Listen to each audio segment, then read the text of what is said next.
The great crystal halls of Zephyria Prime buzzed with activity as beings from across the galaxy gathered for another routine meeting.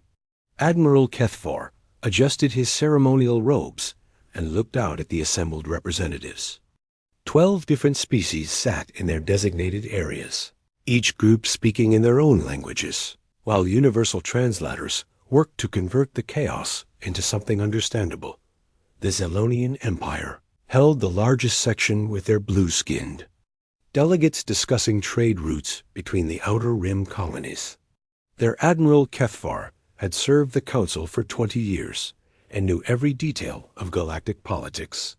Next to them sat the insectoid Vrathari with their clicking speech patterns that always made the translators work overtime.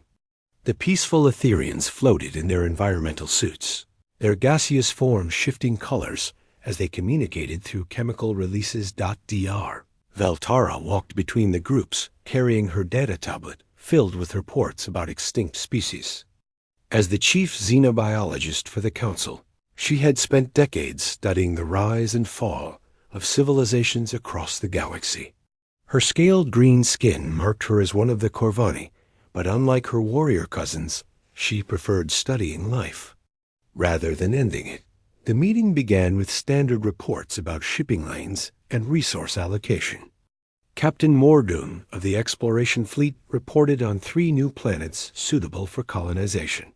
The Vrix Trading Consortium complained about pirate attacks near the Spiral Arm regions. Everything proceeded as it had for the past 300 years. Admiral Kethvar called for the xenobiology report, and Dr. Veltara approached the central podium. Her presentation began with updates on endangered species across Council space. The crystal jellyfish of Aquilon Prime were recovering well from their near extinction. The flying mammals of Korath had established 3 new breeding colonies. Then she reached the section that never changed. The extinct species list contained 47 entries from the past 1,000 years. Most had died from natural disasters or their own violent natures. Wars seemed to be the leading cause of extinction among intelligent species. The Grenth had bombed themselves back to the Stone Age 500 years ago and never recovered. The Zelax had poisoned their homeworld with industrial waste. And then there were the humans. Humans had appeared on the galactic stage only 800 years ago with their crude chemical rockets and aggressive expansion. They spread to dozens of worlds in just 2 centuries, showing remarkable adaptability and determination.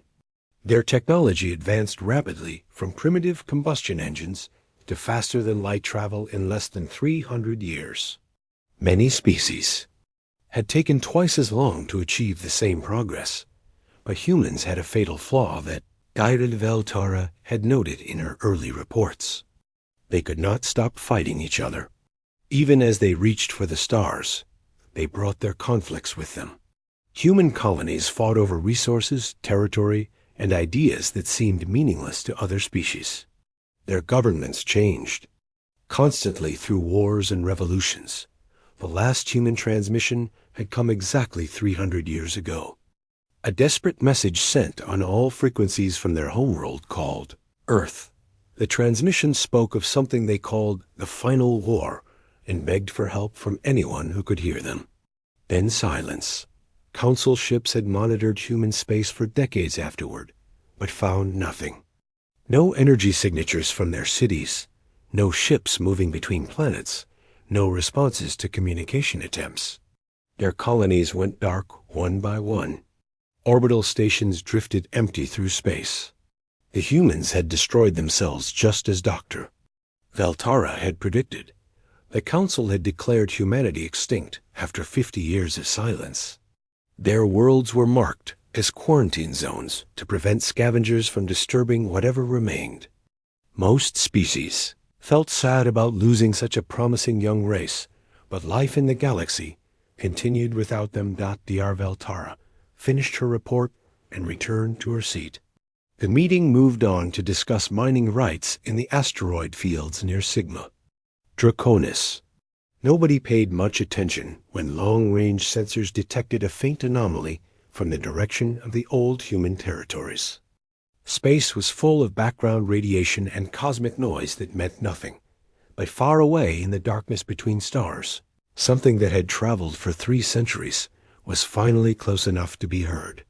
A signal carried across the void by beings who refused to accept extinction. A voice that would soon remind the galaxy that some species are too stubborn to die quietly. The council members finished their meeting and returned to their homeworlds, unaware that everything was about to change. In the depths of space, a transmission grew stronger with each passing hour. Soon the galaxy would learn that reports of human extinction had been greatly exaggerated. Communications Officer Zixtal was working the night shift on the monitoring station when her equipment registered something unusual. She almost dismissed it as another glitch in the aging sensors, but something made her look closer. The pattern was too regular to be random cosmic noise, too purposeful to be natural. Was coming from the direction where humans used to live. Communications Officer Zixtal stared at her screens in the quiet monitoring station orbiting Kepler Station. The night shift was usually boring with nothing but background radiation and automated cargo ship signals to track. She had been doing this job for 8 years and could identify most types of cosmic interference by sound alone, but this signal was different. Her sensitive ears twitched as she listened to the pattern coming through her headphones. It started as a faint whisper, barely above the background noise, but it had structure. Mathematical sequences repeated in precise intervals. The signal grew, stronger every few minutes, as if the source was moving closer. Zixtal ran the data through her analysis computers and frowned at the results. The signal originated from somewhere beyond the galactic rim in the direction of the old human quarantine zones. But that was impossible. Nothing could survive in the void between galaxies. No species had technology capable of traveling such distances. She called her supervisor, but got only a recorded message saying he was in sleep cycle. The next shift would not arrive for 6 hours. Zixtal made a decision. It would change galactic history. She contacted the deep space exploration vessel Harmony's Edge, which was conducting surveys 3 light years away. Captain Mordon was reviewing star charts in his ready room when the communication came through. The Vrathari captain had spent 40 years exploring unknown regions of space and had learned to trust unusual reports from monitoring stations. Too many important discoveries had been missed because someone decided a strange signal was not worth investigating. The crew of Harmony's Edge responded quickly to their captain's orders. Engineer Plixon diverted power to the long-range sensors, while Science Officer Tamra began analyzing the signal data that Zixtal transmitted to them. Navigator Qualks plotted a course toward the signal source, despite his concerns about traveling so far from established space lanes. As Harmony's Edge moved closer to the signal source, the transmission became clearer. What had seemed like random mathematical patterns began to resolve into something more complex. The data contained star charts showing the positions of major stars and galaxies. There were chemical formulas for basic elements and mathematical constants that any intelligent species would recognize, but mixed in with the scientific data was something that made the alien crew stop and listen in amazement. Music, raw emotional sounds, unlike anything in their cultural databases. The melodies spoke of loss and hope in ways that transcended language barriers.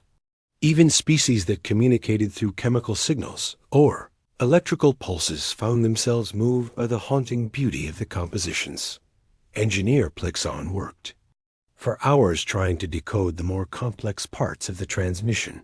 His computer systems identified fragments of what appeared to be human languages buried in the data stream. But humans had been extinct for 3 centuries. The possibility that this signal came from surviving humans seemed ridiculous. Science Officer Tamra discovered something that made the situation even more puzzling. The signal was not coming from human space at all. Long-range triangulation showed the source was located in the vast emptiness between the Milky Way and Andromeda galaxies. No known technology could sustain life in such a hostile environment. For more than a few months, Captain Mordoon ordered his ship to follow the signal to its source, despite the risks involved. Harmony's Edge had supplies for a 6-month journey and the most advanced life support systems available. If they could solve this mystery, it would be the discovery of this century. Other ships began detecting the signal as word spread through the communication networks. The Zelonian research vessel Starseeker changed course to investigate. 3 Corvani military ships demanded to know why civilian vessels were approaching unknown signals without proper authorization. The Etherian Science Collective launched 2 of their fastest scouts to gather data.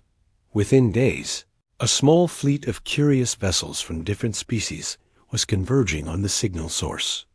Some came seeking scientific knowledge, while others worried about potential threats to galactic security. The signal continued to grow stronger and more complex as they approached. Veltara received an emergency communication while reviewing her latest research on extinct species. The message from Captain Mordoon contained audio recordings of the mysterious transmission along with preliminary analysis. She listened to the recordings 3 times before accepting what her instruments were telling her. The signal contained fragments of English, Mandarin, Spanish, and other human languages. The mathematical constants matched human scientific knowledge from their final years. The star charts showed Earth's solar system along with the locations of their lost colonies. This was definitely human in origin, but the implications were staggering. If humans had survived their extinction event, where had they been for 300 years?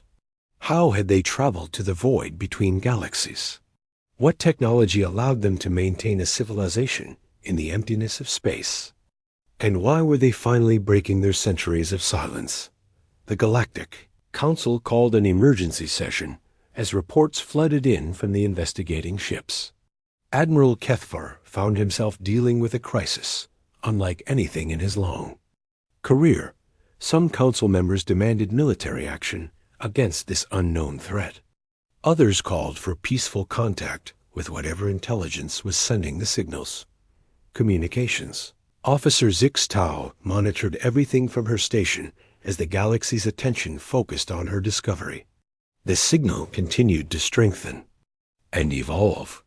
New types of data appeared in the transmission, including what looked like technical specifications and cultural information.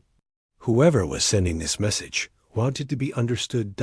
As the first ships reached the edge of galactic space, they detected multiple massive objects moving through the void. The signals were coming from enormous vessels traveling at significant fractions of light speed. The objects were slowing down as they approached the galaxy's outer rim. Captain Mordoon sent the message that would echo through history. The objects were not natural phenomena or ancient alien artifacts. They were ships, massive generation vessels capable of sustaining millions of beings across interstellar distances. And they were heading home. The transmission grew stronger each day as more ships from across the galaxy converged on the mysterious signal source. What had started as faint whispers in the cosmic background noise became clear enough for the universal translators to process. The breakthrough came when Science Officer Tamra isolated a single voice speaking in what the computers identified as ancient human English. The voice belonged to someone calling himself Commander Jake Morrison of the colony ship New Horizon. His words sent shockwaves through every species listening. Morrison spoke calmly, as if recording a routine ship's log, but his message revealed the most incredible survival story in galactic history. Morrison explained that Earth had not destroyed itself in nuclear war, as the galaxy believed. Instead, humanity had faced something far worse than their own violence.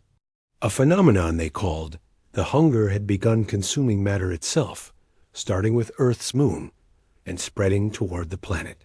Human scientists had only weeks to evacuate. Before their entire solar system would be devoured, the evacuation had been desperate and incomplete. Only 10 million humans out of Earth's 12 billion population made it aboard the massive generation ships before the hunger reached Earth itself. Morrison's voice carried the weight of losing an entire world as he described watching their whole world disappear into nothingness from the observation decks of the fleeing vessels. Captain Morgan listened with growing amazement as Morrison described humanity's 3-century journey through the void between galaxies. The human fleet had traveled far beyond the reach of any known civilization, sustained by technology that seemed impossible by galactic standards. Closed-loop ecosystems maintained perfect balance for hundreds of years, while fusion drives operated continuously without maintenance. Dr. Veltara frantically updated her records as more details emerged from the transmission. These humans had not just survived extinction, but had thrived in conditions that would kill any other known species. They had maintained stable populations across multiple generations while traveling through the most hostile environment in the universe. The technical specifications in Morrison's logs challenged everything the galaxy thought it knew about survival technology. Human ships achieved 99.8% efficiency in their resource recycling systems. Their fusion reactors had operated for centuries without major repairs. Most incredible of all, they had prevented social collapse despite being trapped in metal containers. For 300 years, Morrison described the challenges they had faced during the long journey. Equipment failures that required impossible repairs using salvaged materials. Food shortages that forced them to develop new growing techniques. Social tensions that threatened to tear their small civilization apart. Yet somehow they had overcome every obstacle through cooperation and determination. The human social structure fascinated alien sociologists who listened to the transmissions. Instead of breaking down into competing factions, as most species would, the humans had evolved new forms of democracy designed for closed communities. They had created educational systems that preserved their knowledge while adapting to their unique circumstances, but it was their culture that truly amazed the listening aliens. Morrison's logs contained references to art, music, literature, and science that had continued to develop during their exile. Humans had not just survived in the void, they had maintained their creativity and intellectual growth. They had written symphonies about the beauty of nebulae and painted portraits of stars they had never visited. Admiral Kethvar called another emergency council session as the implications became clear. These returning humans were not the same species that had left the galaxy 3 centuries ago. They had been transformed by their ordeal into something harder and more resourceful. Their technology exceeded galactic standards in crucial areas of survival and efficiency. Some council members viewed the approaching human fleet as a potential threat. The Corvani military leader, General Vex Star, argued that humans had always been aggressive, and their new capabilities made them dangerous. He demanded that defensive fleets be positioned to intercept the human ships before they entered. Galactic Space. Others saw opportunity in humanity's return.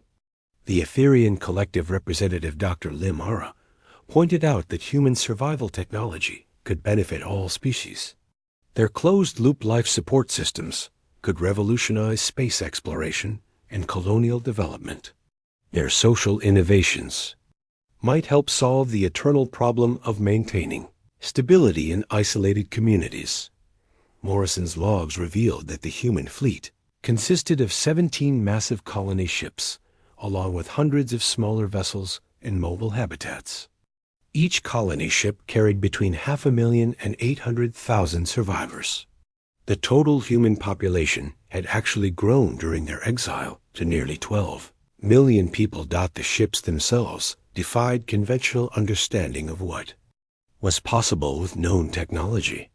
They were kilometers long and contained entire cities with parks, farms, factories, and living areas. Artificial gravity systems used 40% less power than galactic standard, while providing more stable conditions.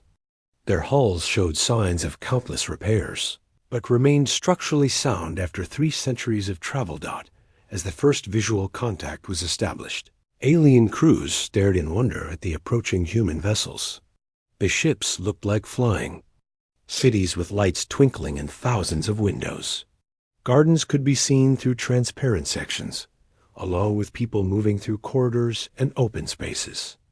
These were not desperate refugees fleeing disaster, but a thriving civilization that had made the void between galaxies their temporary home. Commander Morrison's final log entry in the transmission sequence contained a simple message directed at the Galactic Council. The humans were requesting permission to enter galactic space and establish new colonies on uninhabited worlds. They offered to share their survival technology and knowledge in exchange for the chance to make permanent homes among the stars. The message concluded with words that would be remembered throughout galactic history.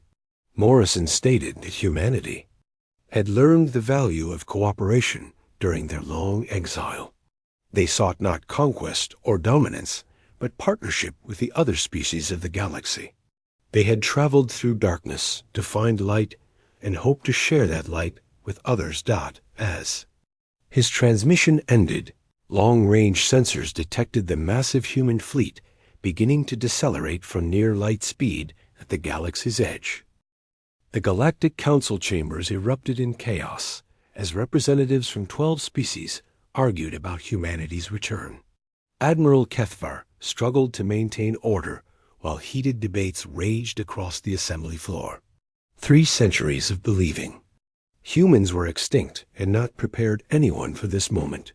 General Vexstar of the Corvani Union stood at his delegation's podium with his scarred face twisted in anger. He pointed at the holographic displays showing the approaching human fleet and declared them a threat to galactic security. The humans who had left were violent and unpredictable, he argued, and 3 centuries of isolation had probably made them worse. The Corvani military leader presented intelligence reports about human history before their disappearance. Wars that had consumed entire continents, weapons that could destroy planets, governments that changed through violence rather than peaceful transitions. He demanded that the Council authorize defensive measures to protect civilized space from these returning barbarians. Dr. Limara of the Etherian Collective responded with her own analysis of the situation. Her gaseous form shifted through calming blue colors as she spoke about the remarkable achievements described in Commander Morrison's transmissions. No species in galactic history had survived what the humans had endured, she reminded the Council. Their very existence proved they had transcended their violent past. Captain Morgan transmitted detailed reports from his observations of the human fleet. The ships showed no signs of weapon systems or military organization. Instead, they appeared to be exactly what Morrison claimed, massive civilian vessels designed for long-term habitation. Their approach was slow and peaceful, with constant communication attempts rather than aggressive maneuvers. Engineer Plixon presented technical analysis that amazed the Council members. Human survival technology exceeded galactic capabilities in every category that mattered for space exploration. Their fusion drives were more efficient, their life support systems more reliable, their resource management more sustainable. These innovations could revolutionize how all species approached space travel. Dr. Veltara stood to address the assembly with her updated xenobiological assessment. The humans returning were not the same species that had left 3 centuries ago, she explained. They had been forged by extreme hardship into something new.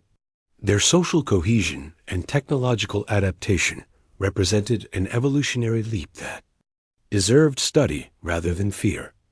The debate continued for hours as more intelligence arrived from ships monitoring the human fleet.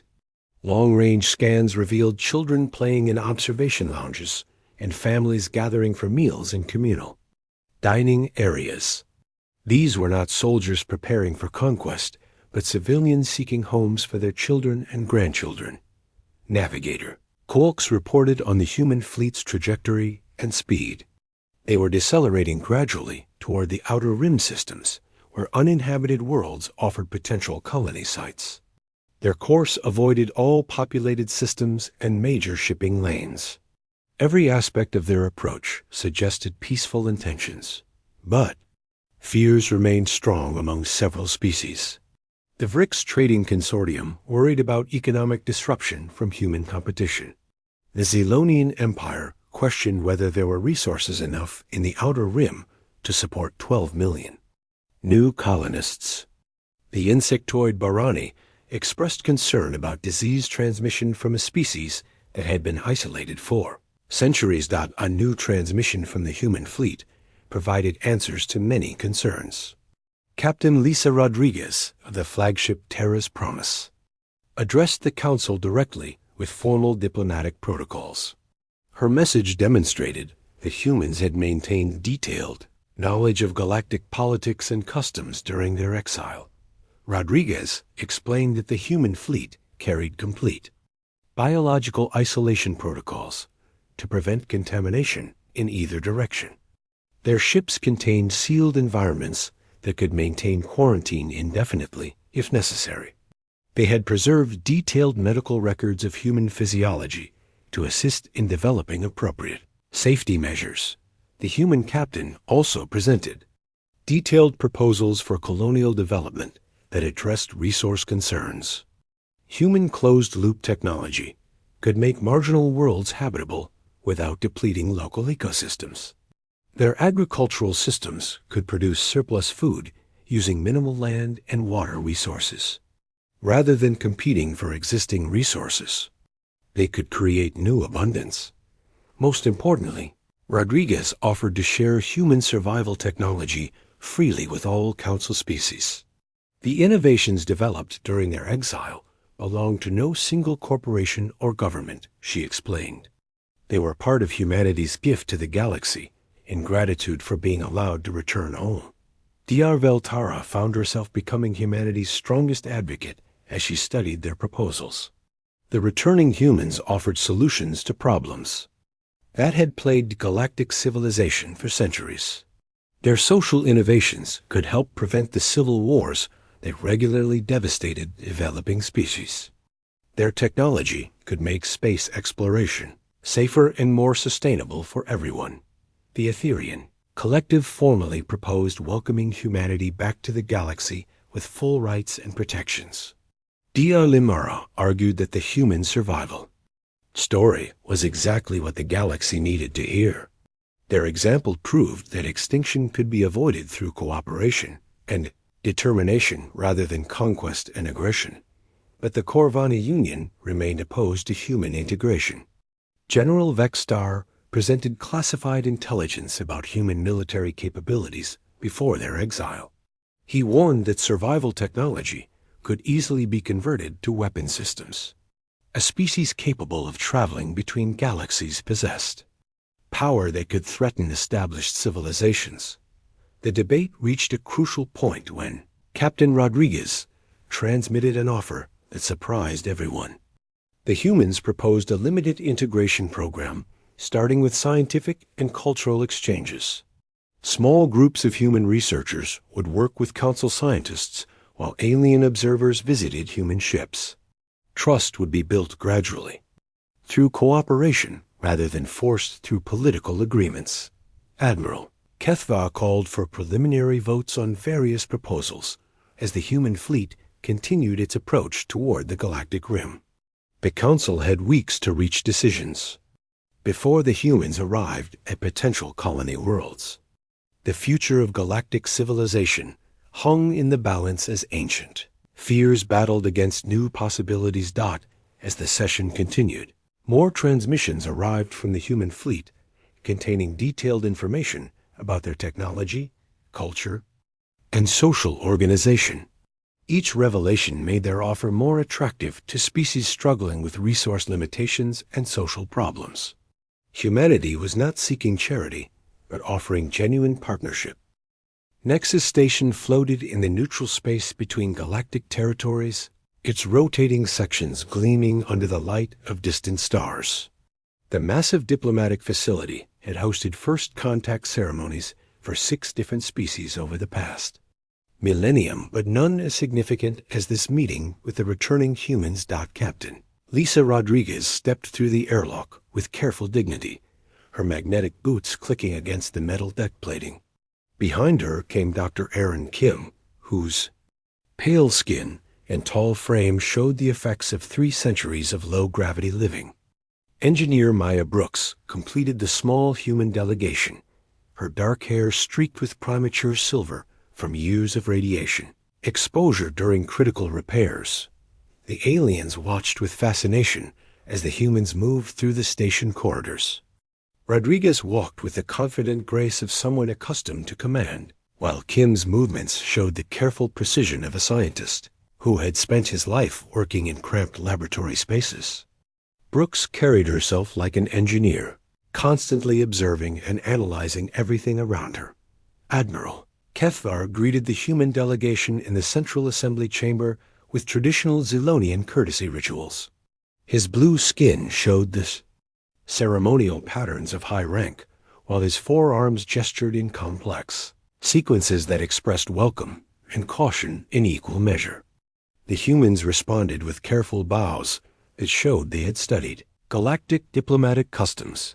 Dr. Veltara approached the humans with scientific curiosity, overcoming political protocol. She had studied human biology for decades from incomplete historical records and now faced living examples of the species she thought extinct. The humans were indeed taller than their ancestors, averaging over 2 meters in height with bone density adapted to artificial gravity environments. The formal negotiations began with Captain Rodriguez presenting humanity's credentials to return to galactic society. She spoke in clear, precise English, while universal translators converted her words into dozens of alien languages.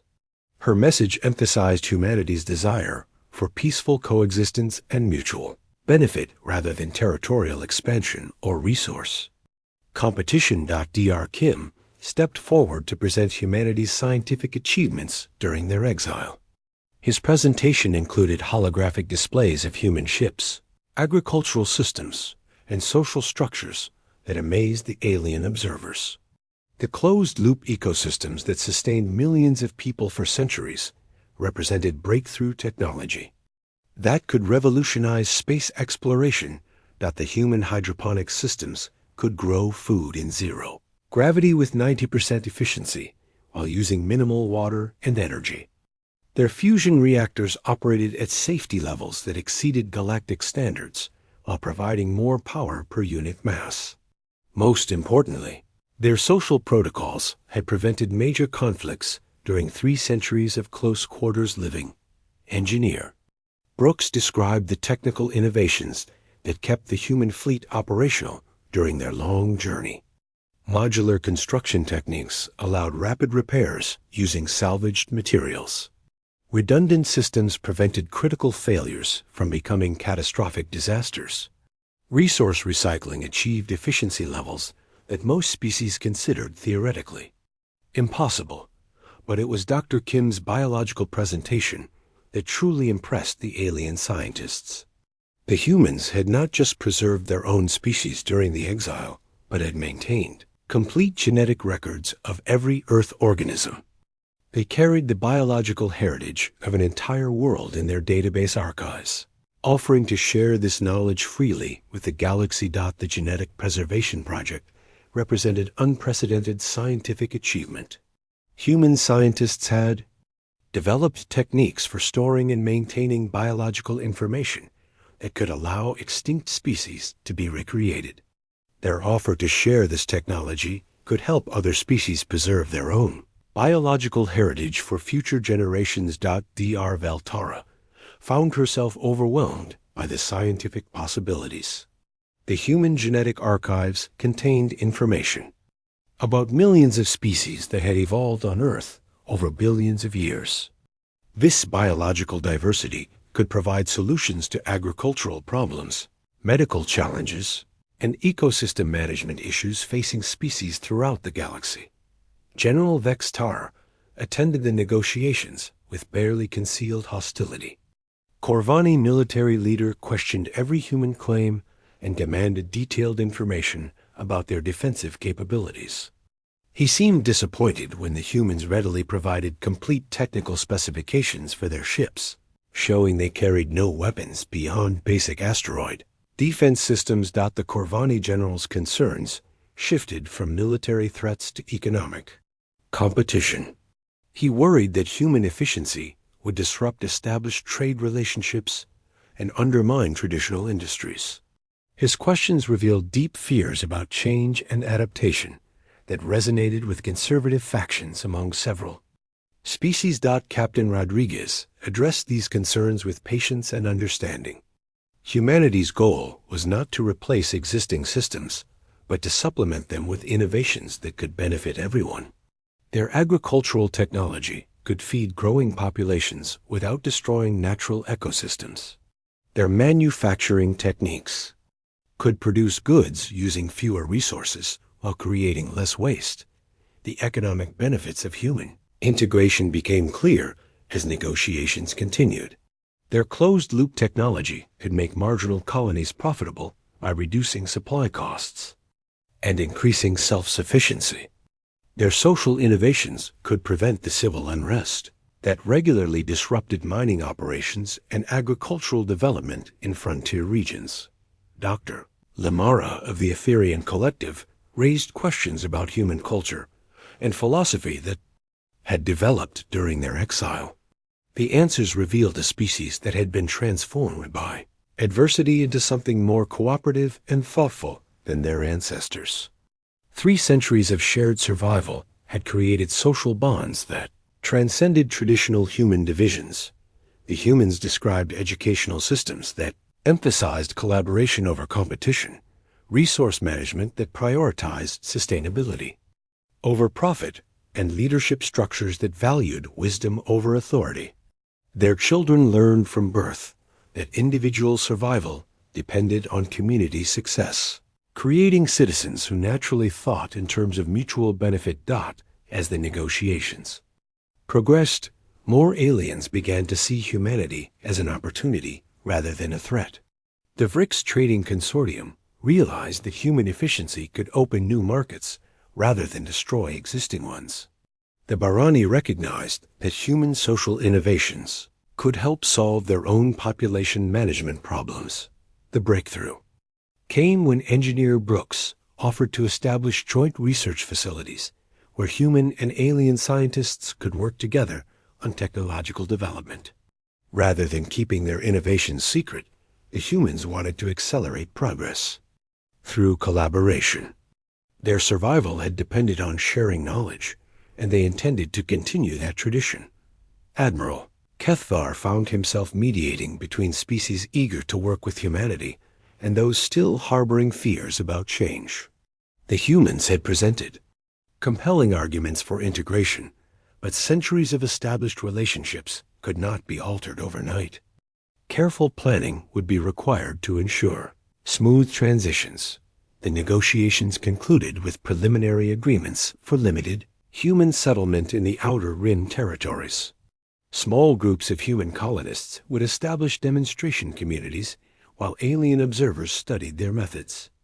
Cultural exchanges would begin immediately, with scientists and diplomats from both sides working together to build understanding. Captain Rodriguez signed the initial accords with satisfaction tempered by realism.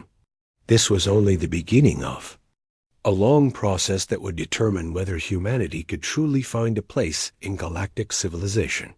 The success of the first colonies would influence all future relationships between humans and the established species. Commander Jake Morrison walked slowly through the bustling streets of New Terra as morning sunlight filtered through the atmospheric processors that made Haven Prime breathable. 2 years had passed since the human fleet arrived at the Galactic Rim, and the transformation amazed even those who had planned it. Around him, Children played games that mixed human traditions with alien customs, while their parents worked alongside beings from a dozen different species. The city of New Terra stretched across the rolling hills of Haven Prime like a living organism, its modular buildings expanding and adapting as the population grew. Human engineering had turned a marginal world into a thriving colony in record time, using the same techniques that sustained their ships during the long exile. Closed-loop systems recycled every resource, while vertical farms produced enough food to feed both human and alien populations. Morrison paused at a marketplace where Vrathari traders examined human agricultural products with clicking enthusiasm. The grain varieties developed during the Exodus required minimal water and grew in soil conditions that would kill traditional crops. Zelonian merchants negotiated for fusion reactor components that operated more efficiently than anything in their current inventory. Veltara approached Morrison with her usual scientific curiosity, her scaled skin showing the excitement patterns that indicated a major discovery. As head of the Human Integration Commission, she had spent 2 years studying human society and technology. Her reports to the Galactic Council had gradually shifted opinion in favor of full human integration that the Corvani xenobiologist carried, a data tablet containing the latest statistics on human colonial development. 12 settlement worlds now hosted human communities, ranging from research stations to full cities. Each colony demonstrated different aspects of human survival technology while hosting alien observers who studied their methods. Agricultural output on human worlds exceeded all projections, with surplus production being shipped to struggling colonies. Throughout the galaxy, the closed-loop farming systems required only a fraction of the land and water used by traditional methods while producing higher yields of more nutritious crops. Several species were adapting human techniques to their own agricultural worlds. Morrison smiled as he watched Etherian children learning to play human music while human youngsters practiced the chemical communication methods used by gaseous species. The integration had succeeded beyond anyone's hopes, with cultural exchanges enriching both sides. Human art showed influences from alien aesthetics, while alien cultures incorporated human concepts of individual achievement within group success. The success of human integration had political implications throughout the galaxy. The Corvani Union had signed their first peace treaty in 2 centuries, partly inspired by humanity's non-aggressive approach to expansion. The Vrix Trading Consortium reported record profits from new trade routes enabled by human efficiency improvements. Dr. Aaron Kim supervised research projects at the Haven Prime laboratories, where human and alien scientists worked together on problems that had challenged the galaxy for centuries. Their joint research had produced breakthroughs in energy storage, medical treatment, and environmental restoration that benefited all species. The genetic preservation technology that humans developed during their exile was being adapted to help endangered species throughout Council space. The crystal jellyfish of Aquilon Prime had recovered completely using human genetic restoration techniques. 3 species previously considered extinct had been successfully revived from preserved samples. Engineer Maya Brooks managed construction projects that were reshaping how the galaxy approached space development. Human modular building techniques allowed rapid expansion of space stations and orbital habitats. Their resource recycling systems made previously unprofitable mining operations economically viable. The most significant change was philosophical rather than technological. Humanity's example of survival through cooperation rather than conquest had inspired other species to reconsider their approaches to challenges. The ancient Zelonian practice of territorial expansion through military force was being replaced by cooperative development agreements. Morrison entered the council chambers where Captain Rodriguez was addressing the weekly integration meeting. Representatives from 8 species attended regularly to coordinate projects and resolve any issues that arose from human settlement activities. The meetings had become forums for sharing innovations and planning joint ventures. Rodriguez reported on the latest colonization requests as human population growth created demand for new settlements. The 12 million humans who survived the exodus had grown to nearly 15 million through natural increase and longer lifespans. Young families wanted to establish communities on frontier worlds using the latest developments in human technology. The Galactic Council had established new protocols for species integration based on the human experience. Future first contact situations would follow the gradual approach that had worked so well with humanity. Scientific exchanges would precede political negotiations, while cultural understanding developed through personal relationships. Dr. Veltara presented her annual report on extinct species, with a new section that would have seemed impossible 5 years earlier. The recovery section now listed 17 species that had been restored using human genetic techniques. Her presentation emphasized how cooperation between species could overcome seemingly impossible challenges. Admiral Kethfer announced the formation of the Galactic Survival Initiative, a joint program to develop technologies that could help any species facing extinction events. Human expertise in survival technology would be combined with alien innovations in other fields to create emergency response capabilities that could save entire civilizations. The deep space monitoring networks that had detected humanity's return were being expanded using human sensor technology. Future distress calls from lost civilizations would not go unheard. The galaxy was developing early warning systems that could detect extinction events before they became irreversible. Morrison watched the proceedings with quiet satisfaction. The dream that had sustained humanity during 3 centuries of exile was becoming reality. They had found not just new homes among the stars, but partnership with species who shared their commitment to survival and growth. Outside the council chambers, long-range sensors detected new signals from the void between galaxies. Another species, fleeing disaster, was calling for help across the cosmic darkness. But this time, the galaxy was ready to answer. Ships from multiple species prepared to rescue the refugees using technologies and techniques developed through human integration. The response fleet included human vessels equipped with the latest survival technology, alongside alien ships carrying resources and personnel from throughout council space. The rescue mission represented everything humanity had hoped to achieve when they first transmitted their location to the galaxy. Captain Rodriguez commanded the joint rescue fleet as it departed for the intergalactic void. Her ships carried not just the technological innovations that had kept humanity alive during their exile, but the philosophical insights that had transformed galactic civilization.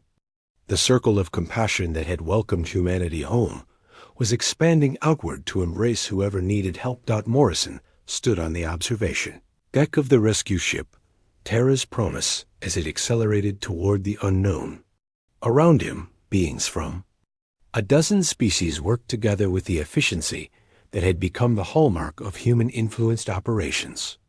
The galaxy had learned humanity's greatest lesson, that survival depended not on individual strength, but on collective determination. The stars ahead held new challenges and opportunities, but also the promise that no species would face extinction alone.